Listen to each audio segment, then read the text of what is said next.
মতুয়া ধর্মগুরু হরিচাঁদ ঠাকুরের ২১৩তম জন্মতিথি উপলক্ষে গাইঘাটা ঠাকুরনগর ঠাকুরবাড়িতে শুরু হলো মতুয়া ধর্ম মহামেলা। দেশের বিভিন্ন প্রান্ত থেকে মতুয়া ভক্তরা উপস্থিত হয়েছেন ঠাকুরনগরে। চলছে হরিনাম সংকীর্তন। কামনা সাগরে ডুব দিয়ে অনেকে সারছেন পুণ্য স্নান। বড়মার মন্দিরে চলছে বিশেষ প্রার্থনা। মতুয়া মহাসংঘের সংঘাধিপতি লোকসভার বিজেপি প্রার্থী শান্তনু ঠাকুর, বাগদার বিধায়ক তৃণমূল কংগ্রেস প্রার্থী বিশ্বজিৎ দাস প্রমুখ কামনা সাগরে পুণ্যস্নান সারেন। শান্তনু ঠাকুর বলেন, প্রচুর মানুষ এসেছেন, তাদের যথাযথ পরিষেবা দেওয়ার চেষ্টা করা হচ্ছে।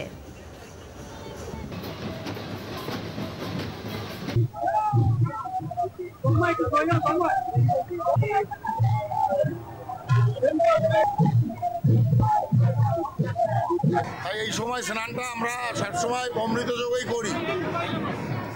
মেলায় আগত সমস্ত ঠাকুরের ভক্ত দর্শনার্থী যারাই আছে তারা যেন সুষ্ঠুভাবে মেলা করতে পারে, আমাদের এই কামনা থাকে। আর আমরা যেন তাদের পরিষেবা সঠিকভাবে দিতে পারি, ঠাকুরের কাছে সেটাই কামনা করি।